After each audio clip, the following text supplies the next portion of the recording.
everyone. This is Research Jam number 10.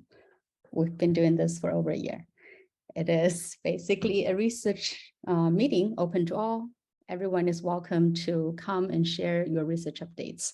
Usually we encourage research in progress, so things you're actually working on, because that's in the theme of open collaboration. Things you're working on, you are sharing, then you're inviting people to help you or to come to learn and join you.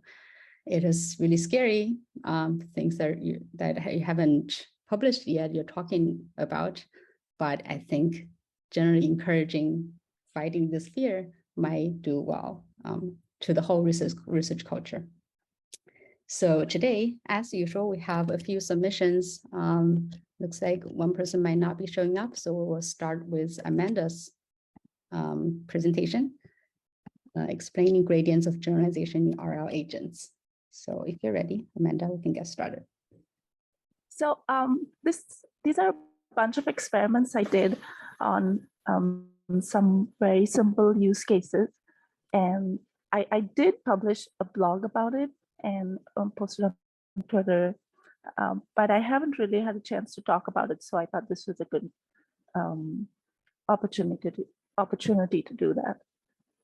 And just a caveat is that I don't have a background in psychology, but this is sort of based on some of the work from psychology. And the gradients you see here, that's not, mathematical gradients.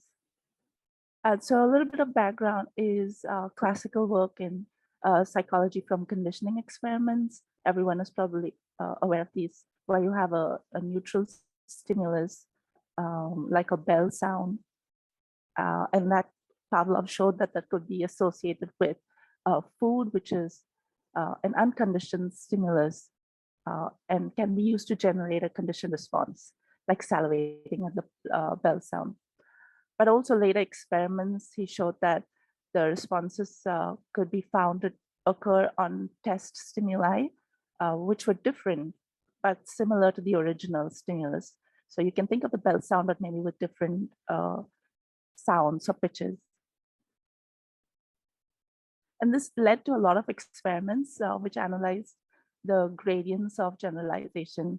So the degree of the learned response to distances between the test and the original training stimulus.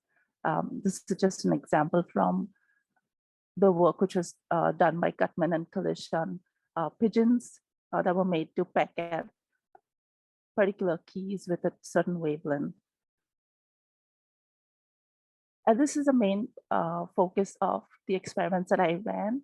It's a very important paper by Roger showing the existence of a universal law of generalization. And what this law states is basically that the probability to which a learned response to a stimulus generalizes to a different stimulus depends on the distance between the stimuli and is found to follow an exponential decay. And there's some difference in how this distance might be thought of. It's not in physical distances, but one in psychological space. And in ML, you can think of psychological space as latent space. So here on the left, you can see different experiments which are done on animal and humans on different modalities, like lightness, hues, sizes, etc. And they all follow a similar pattern. So the idea was to replicate these experiments, but on RL agents. And why should we do that? Basically, why is this paper important? This may sound a little grandiose, but the fact is that generalization in psychology has a really large body of research work, which seems to be untapped. For example, there's a lot of studies of peak shift, which is shifting the behavior of generalization by introducing a different stimulus. And I think potentially there could be interesting ideas that could be drawn from that. I'm making some claims here of AI safety. I don't know how far fetched they are, but the fact is that I think this has not been studied enough. And so what I do is just really simple experiments on RL agents. Of course, Shepard's experiments were based on a large variety of stimuli as well as subjects. And here I take 3 simple experiments. Mini grid is a simple, really simple grid-like environment. Mini world is like a 3D environment, but also also not as complex as some of the other environments that are typically used in RL. And of course, OpenAI Gym. And these have to be varied for controlling some parameters, but I'll mostly just talk about the results here. So this is what I observed in examining the gradients. So these are some stimuli such as hue, angles, and saturation values of the goal objects. So in mini grid, for example, the goal tile, you can vary the color, the hue, or the saturation of the goal tile.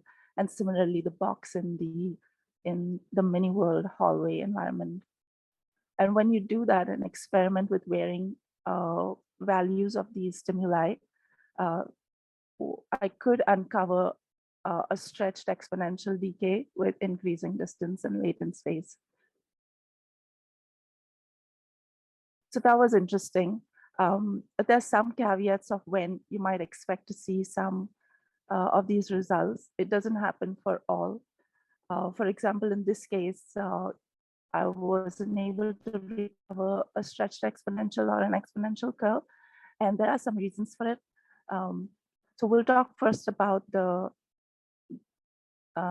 cart pole, for example. The cart pole, the experiment was done varying the lengths of the cart pole, and this makes the problem sort of symmetric in the stimulus, which means that basically it's not, the learning problem depends on the cart pole length. It changes the learning capacity of the agent. It's easier, of course, to generalize from longer poles to shorter poles than it is the other way around. So I think one of the reasons you don't see the stretched exponential on this data is because of that. Same with orientations. Orientations that are less occluded tend to be more easily learnable than others, at least on artificial agents. Lunar lander was a little bit of a funny one. I expected to see a nicely decaying curve here, controlling for some of the parameters in the environment. I would expected, I think maybe I haven't mentioned the details of the lunar lander. It's the distance of the lunar lander to the landing pad. And it should work. You would expect it to work the same in both directions, but I found that it wasn't. And I think it's more evident in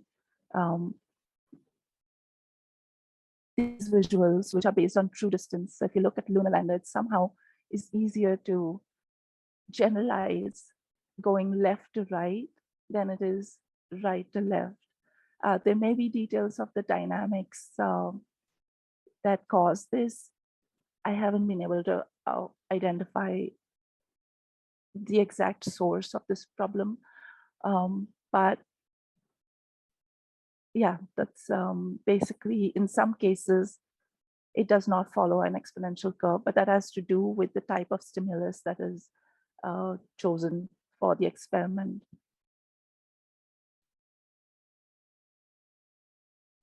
These are basically, I don't need to cover this slide. This is laid out very nicely in Shepard's paper. It's basically how one would uncover the universal law. What he looks for is a function whose inverse on the generalization data gives some kind of metric or a number which can be used as the distance between the two stimuli. And what we use to call psychological space is nothing but a latent space that is recovered by a dimensionality reduction method called NMDS. NMDS is non-metric multidimensional scaling, and it tries to preserve the ordering of the similarity in the data. So on the normalized generalization measures, one just needs to apply NMDS on the data in some lower dimensional space. And then the points in the space can now represent distances between the original points.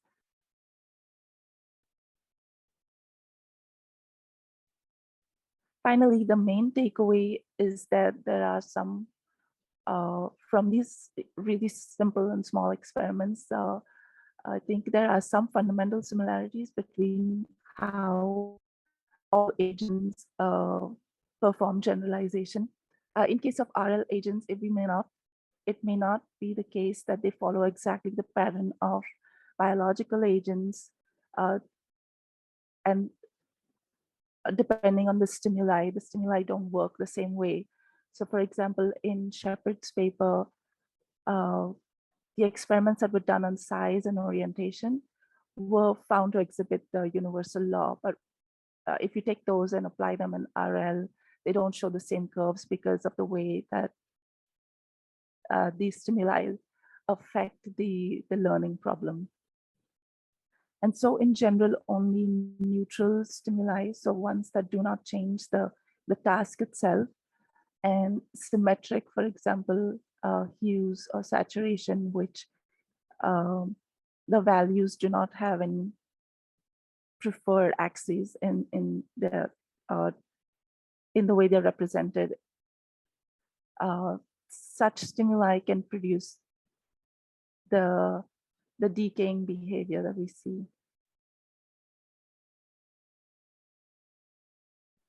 And finally, more details are present in the blog that I wrote about it. I have been thinking of how to improve on this work. Of course, the experiments were few and probably need to be substantiated by doing more. I also didn't run any kind of statistical testing for fitting the distributions. And there's a lot of interesting research surrounding the universal law, some critiques of it, which discuss maybe the metrics that were used in the original paper, how they may not be the best, and maybe a different one has been proposed. Some of the reasons why we see this, which may be different from the ones that were conjectured in the paper. And then finally, what I'm also probably interested in looking at are experiments or studies that are done in this gradients of generalization work, especially peak shifts. There's a lot of body of work there, which I'd like to explore at some point. So that's about it from me. That's really cool, Amanda. Thanks for presenting. I have a few questions, but I will delay them to Discord because I think we're kind of tight on time. But really interesting work. Thank you.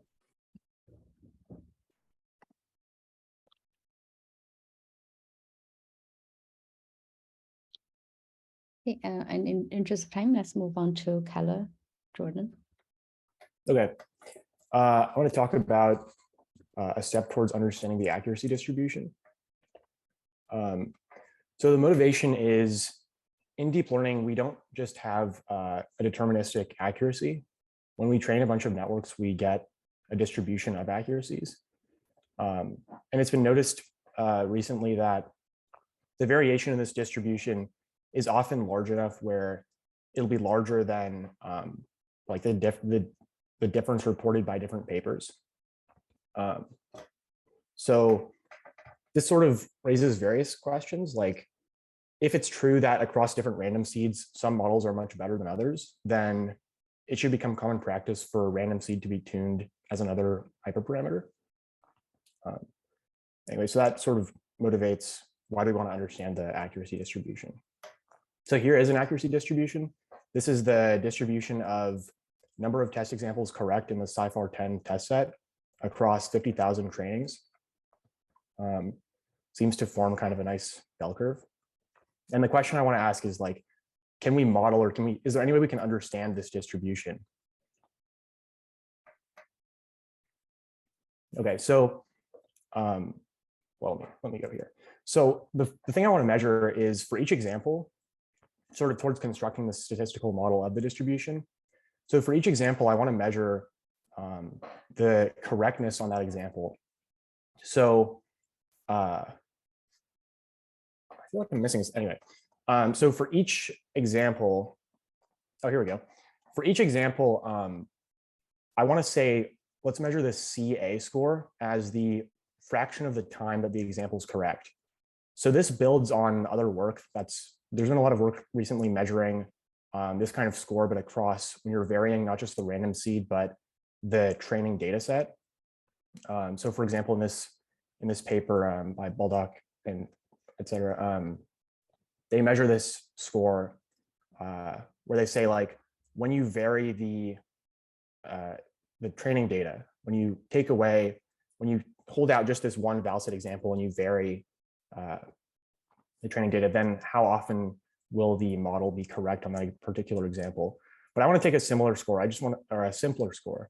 I just want to say for that particular example in the val set, across purely random seeds, how often are we correct? And so we get some distribution there. So here's the distribution of that score. So around 50 examples, we're never going to be correct. And so this is all measured in this set of 50,000 examples, 50,000 models that I've trained. So in that set of 50 of, so there are 50 examples where for all 50,000 trainings, we are going to be incorrect on that example. So we're basically never correct. And then at the 1.0 here, this actually is cut off on the y-axis. There's going to be a total of around half the data we're always correct. So, and then everything else is kind of in the middle, where all these around half the points on like the SciFar 10 test set, we're going to be correct in some intermediate range, like 60% of the time or 20% of the time.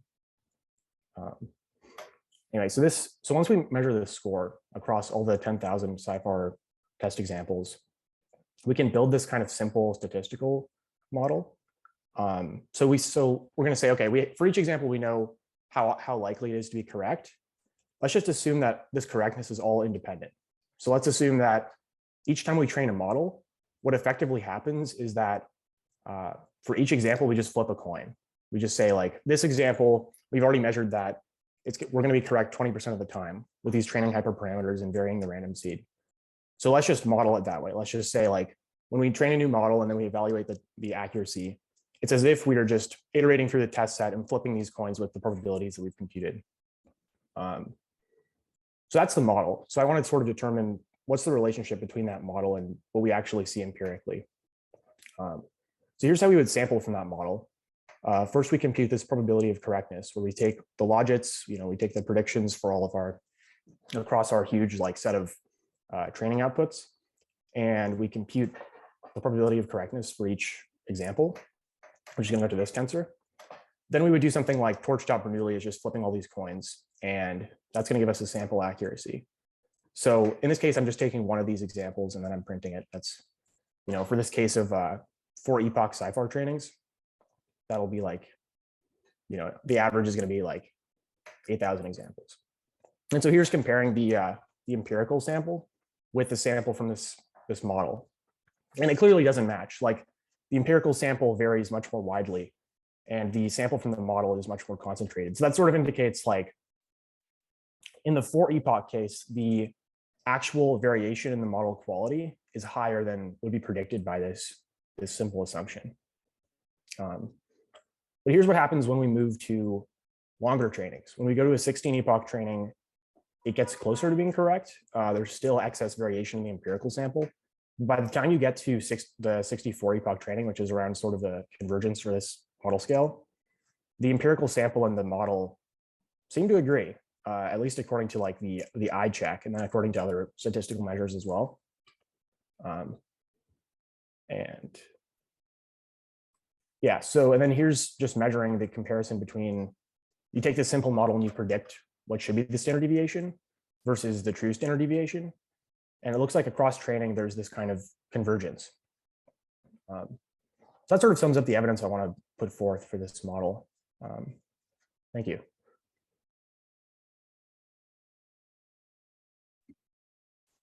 That's a really nice result, Keller. Thanks. It's surprising that it matches so well actually at the end of training. Yeah, I was sort of Any, surprised. any intuition for why it matches so well and also why it matches not as well earlier? Well, I think like when you only train for a few epochs, it's like there's actual variation in like the model quality. Like for some reason, some initializations, like you're going to converge faster earlier on. But by the end of training, all the examples just actually are fairly independent. Like there's not these big correlations between large sets of examples, which create some models being like better than others.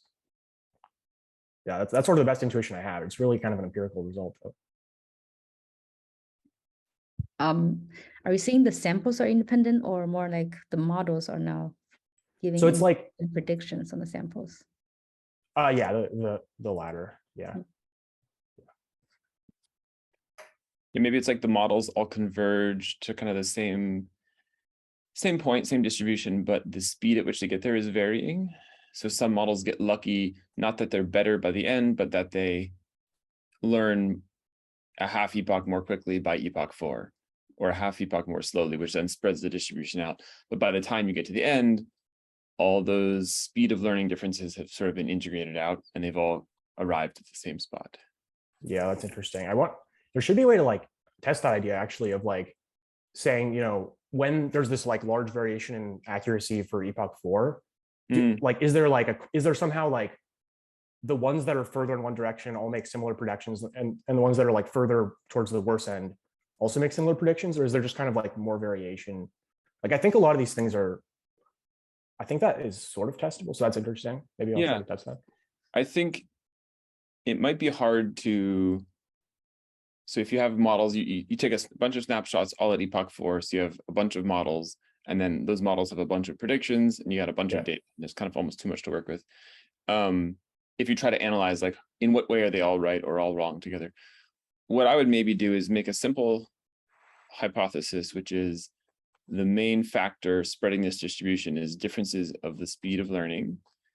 And therefore, if you account for this, if you try to normalize the speeds of learning, you would see more similar data. So what you could do is, rather than taking a bunch of snapshots at epoch 4, track each model's performance like mid-epoch and take a snapshot, figure out what the average accuracy in the middle of epoch 4 is for all the models. Let's say it's a 35% accuracy on the training set. Then take a bunch of snapshots of each model as soon as it crosses 35% accuracy. And that'll be not epoch 4, it'll be epoch 3.5, 3.8, 4, 4.2, whatever. Compare all those models and see if actually now the distributions match. I see. So is it kind of like you're saying models that are better by epoch 4 should also be better by epoch 8? Is that?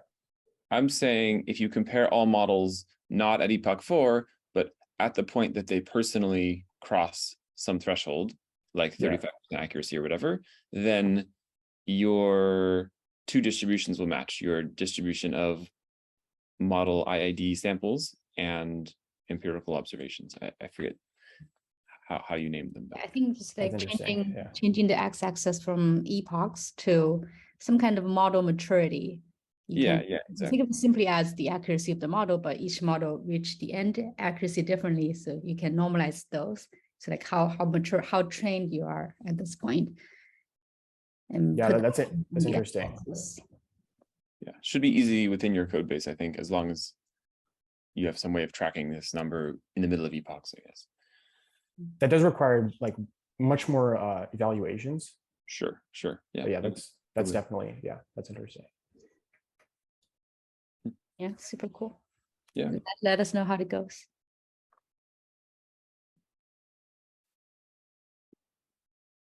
Cool. So again, Discord, we have rooms for each of the presenters that we can have follow-up discussions on after this. And next, let's move on to Prakash.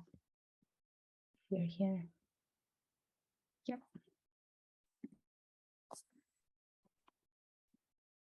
Love the title.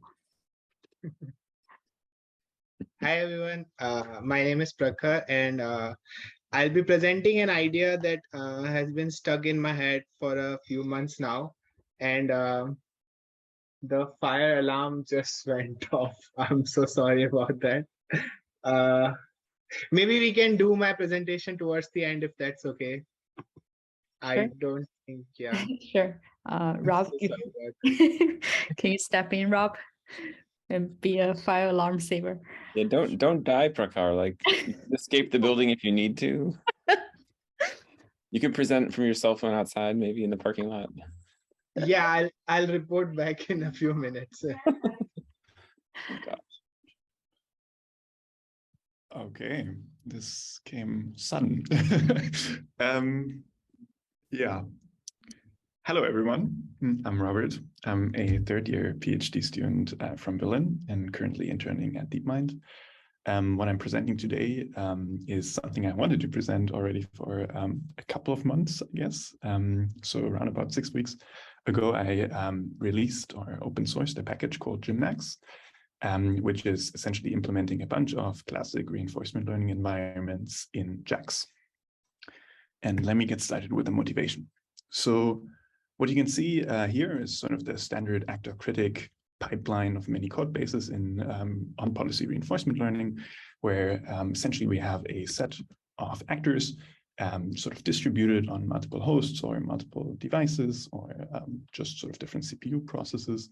And they all generate experiences and are then fed into a learner, which computes gradients and updates parameters, essentially. And these parameters are then sent back to the different actor processes to collect the next set of data.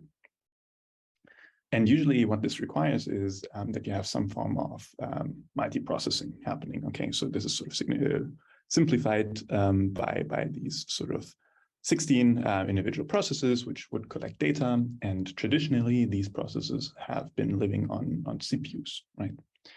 And CPUs are usually a lot more scarce than sort of GPU cores.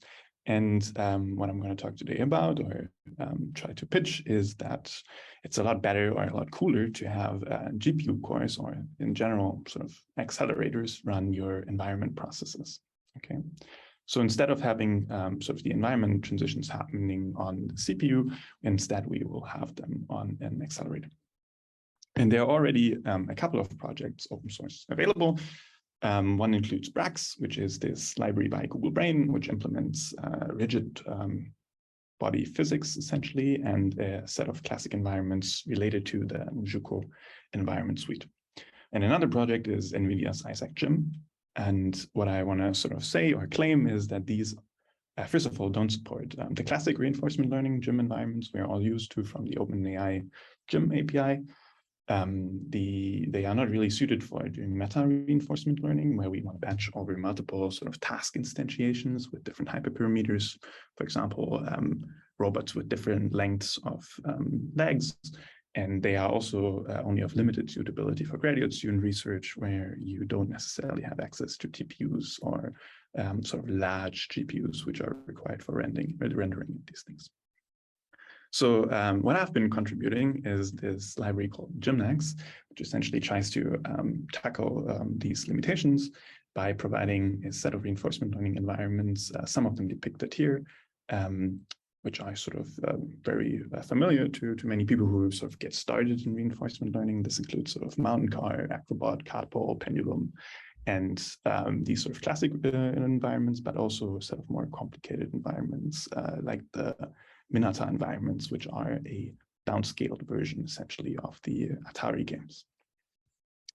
And what I've basically provided is a sort of API, very similar to the Gym API, but in the back, these environment dynamics are implemented in JAX and can therefore be executed on CPU, GPU, and TPU, for example. And so far, I think, implemented more than 20 environments, including, like I said, the Gym classic environments, a set of B suite environments, sort of introduced by DeepMind, and then also these Minotaur environments.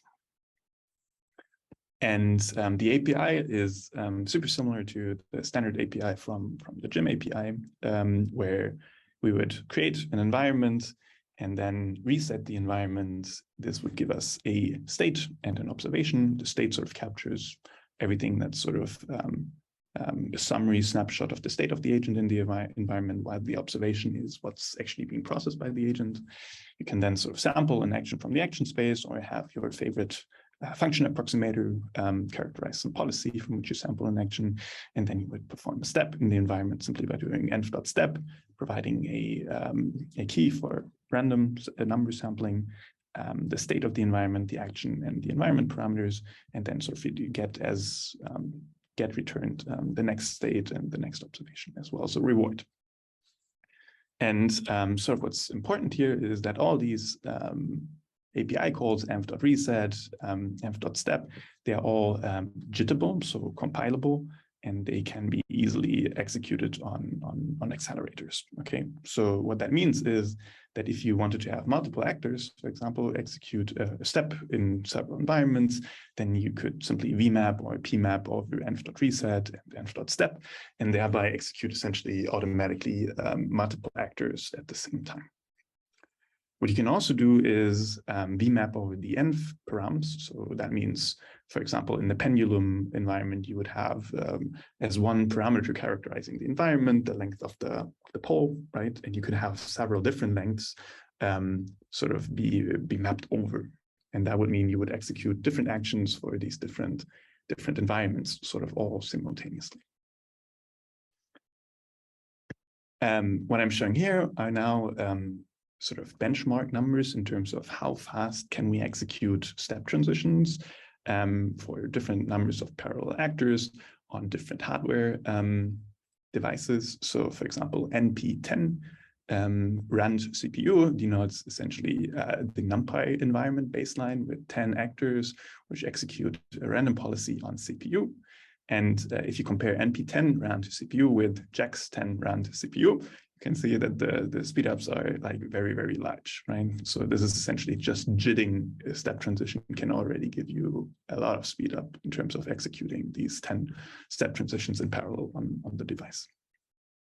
And then it becomes even more if you sort of look at executing 2000 actors on a NVIDIA 2080 Ti or on a A100.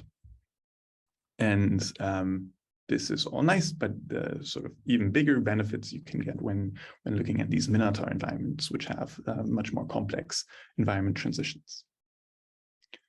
Okay, so this is all to say essentially when you do things in JAX and you jit them and you parallelize them, then things become very fast and very high throughput essentially for reinforcement learning.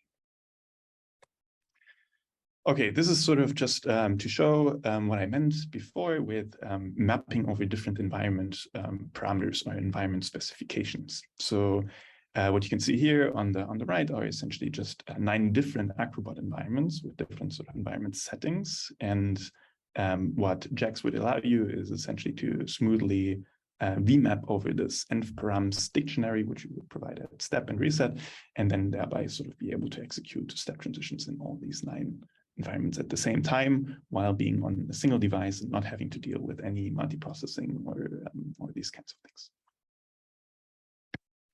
Yeah, and I didn't only release gymnax, but I also released gymnax B-lines, and gymnax B-lines is essentially implementing a set of baselines, like for example, PPO or some evolution strategy algorithms, and then sort of just evaluates them with a somewhat tuned default hyperparameter configuration.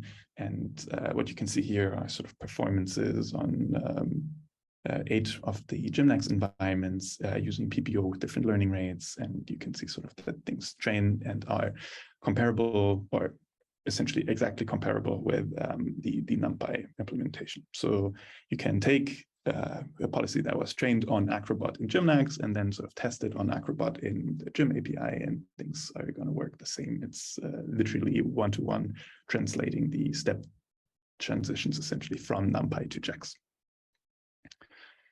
Okay, and I think, let me see, one last thing. I think a while back, I had like a small presentation on EvoSax, which is this other open source library that I wrote that implements evolution strategies in JAX. And they sort of have a tight history in the sense that they play very nicely together. So in order to have sort of high throughput evaluations of population members in evolution strategies, you would really want to be able to map over different actors or different population members, essentially. And this can then be done by gymnax. So they are sort of working nicely together. And there are some examples also in the GitHub repository. And you can find all of this under github.com, Robert T. Lange, and then gymnax or EvoSax. And I would be very happy if many of you open issues or just give me an impression for if the API feels good or what people would like to see. That's really awesome. Super cool, Robert. One question, I think we have a little bit of time. What was the hardest part about this whole project? And related question, was this just a process of going through and kind of line by line replacing what's happening in the simulator with a JAX version? So yeah, these two questions are very related. So for example, for the simple gym environments, it's literally sort of translating things from NumPy to JAX NumPy. Right. But for the Minotaur environments, where the logic is a bunch more complicated, it's a bit harder than that. So for example, you have to work around if conditionals, which are not that easily implemented in JAX, and you have to make sure that the shapes of the arrays that you're transforming are sort of static, right? And this is something that's harder. So like for these Minotaur environments, basically it took me like, I don't know, a weekend or maybe 2 weekends to finish just the NumPy, the gym environments. And then it took me like a month or two to do the Minotaur stuff, simply because like the complexity doesn't really scale with what you see in terms of lines of code of NumPy. And I think maybe just to sell the package a bit more, there's super cool stuff you can do with this in terms of meta learning, where you want to sort of train a reinforcement learning algorithm on multiple environments, which all look a bit different, and have an agent sort of learn a general learning algorithm for these different types of environments sort of at the same time. And here you can just sample sort of the environment parameters and then execute agents in different environments sort of very, very smoothly and very easily. Yeah. There are a few questions from the chat. One asked, will the environment dynamics be exactly the same for the JAX implementations? Yeah, so let me see, like up to randomness, right? So I wrote a bunch of unit tests sort of comparing one-to-one the step transitions, but when I wrote them, I had to sort of take out the randomness in order to make them comparable, right? And so far all these tests have passed. So I think so. Obviously there can be a bug in there somewhere, but up to my knowledge, yes, they are similar. And yeah, I've sort of also tested basically trained agents, and I took them from training on gymnax and then tested them on the gym equivalent, right? And the agents perform the same in terms of performance. Yeah. Would this give speedups on TPUs? Yeah, of course, like in the sense that you can't execute NumPy environments on TPUs, right? They would have to run on the CPU, and here you can actually execute it on TPUs. And I've been working with that as well. Yeah. Also, any new envs that you hope to add in the future? Yeah. So from the Minotaur environments, I have not included yet Sequest. So there's a 5th environment next to these 4. And this is what I'm going to do in the future. And let me see. And then depending on if there's an environment that's sort of classic and missing, I would also add that or add stuff that you want to contribute. That's also possible. Really cool. And I think this will be, high impact in the next couple of years. We should move on just for time to the next speaker, but let me get out of the slides. Yeah. Prakar, are you okay? Yeah, it was a false alarm. Okay. That's good to hear. Hi again, everyone. I'll be talking about something that I've been thinking about for a few months now. We'll just call it prompt forgetting. So let me start with some background. So neural models are known to actually keep changing their predictive behavior even beyond what we call convergence, or more technically training loss convergence. You can visualize it as models oscillating in a local minima basin. And you can also consider thinking about sequential learning or lifelong learning, in a sense that it forgets previous information and learns new information. So this is something that has been regularly associated with memorization and forgetting. So a typical story usually goes something like this. The model in its initial epochs generalizes to easy, medium examples. But then once there's no more patterns to generalize anymore, it starts memorizing outliers and individual examples. However, by definition, these outliers are going to compete for space in the model, and thus it can only memorize certain number of examples at a time. So what we see is during training, even beyond the average loss convergence, the model keeps changing its prediction on certain subset of examples, while it keeps memorizing and forgetting them over and over. So just to give an example, in this recent work, what they did was they took ImageNet training setup, and at exactly 50th epoch, they inserted a batch of outlier examples which didn't belong to the original training dataset distribution. And then they did a membership inference attack on them. So to put it very simply, membership inference is the probability with which you can say for sure that certain data point belongs to the training set of a model just by looking at the parameters of the model. If the model has memorized that certain example, then there's a very high probability then you can figure out that this example belonged to the training set. As you can see, at 50th epoch, when the outliers are seen for the first and only time, the membership inference shoots up to almost 1, because this is the most recent gradient update seen by the model.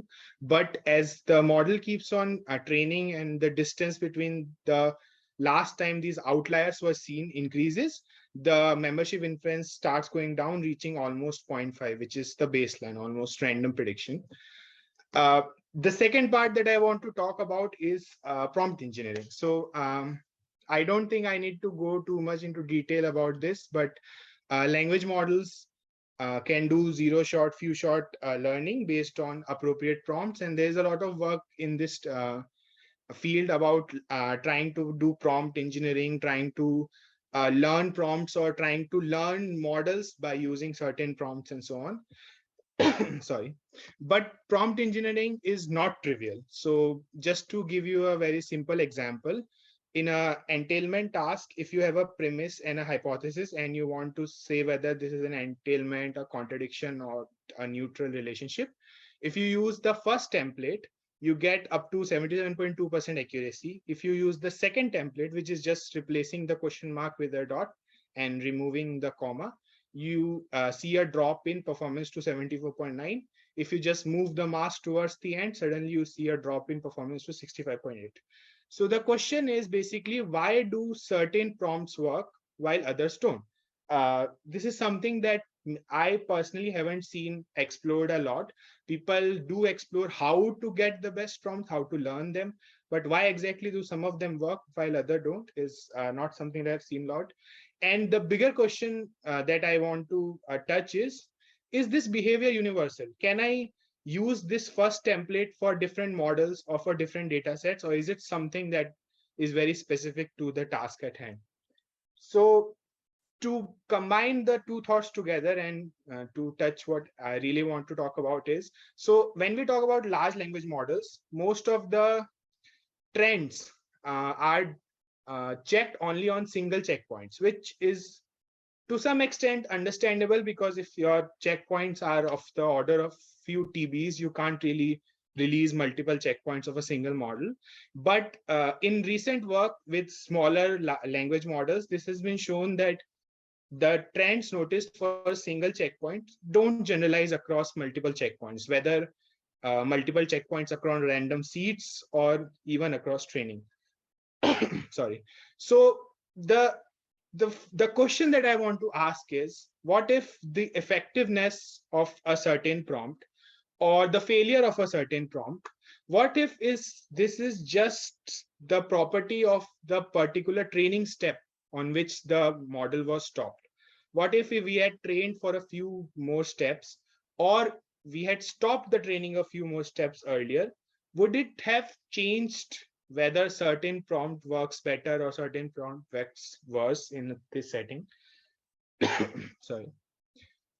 So just to quickly conclude, the ideal plot would look something like this. We track the effectiveness of multiple prompts, which from our human understanding should work similarly. For example, the few templates we saw earlier, and we try to measure their effectiveness across training steps.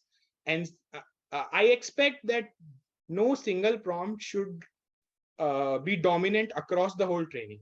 There probably won't be this much variance, but there would be variance such that the point of stopping the training actually matters on which prompt ends up being the best one. There are a few issues with actually making this plot. The first one is finding sets of prompts that can actually be compared. This on a large scale seems like something that I'm not sure how one would do that. We can kind of adopt like templates which are made by existing work, and then extend those templates in different situations to get multiple prompts. And the second one, the bigger issue, is the availability of multiple checkpoints of a large language model. So if I'm saying that a model trained for a few less training steps which behave differently, I need those checkpoints, and it's very difficult to find. At least I am not aware of any open source work which have provided multiple checkpoints and not just the final checkpoint of the model. Interesting, Prakhar. It strikes me that one, by kind of assuming a lot about what you hope to see, so you hope to see maybe a plot like shown on the right,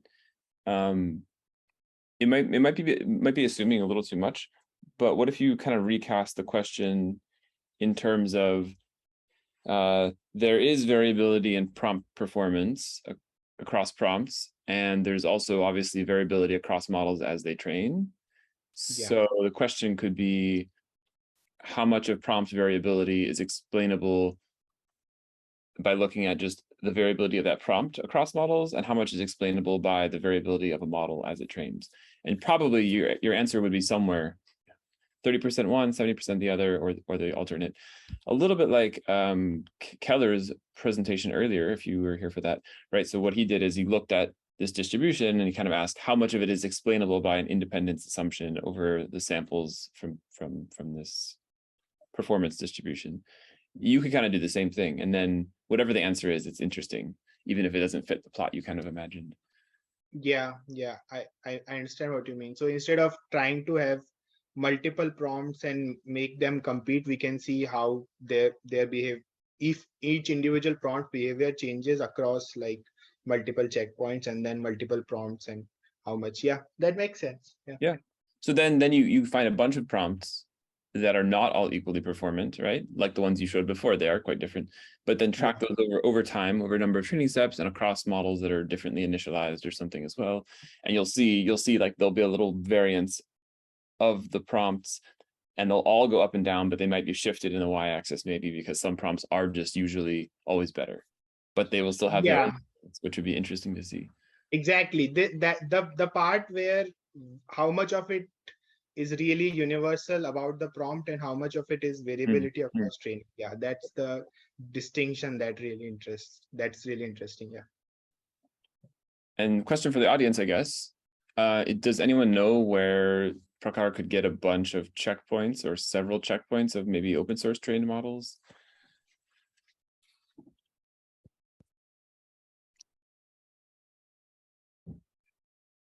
I think someone answered. GPT Neo, Harry mentions, Eleuther AI.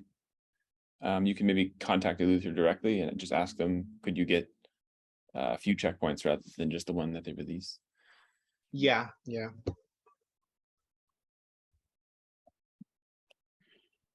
Thank you.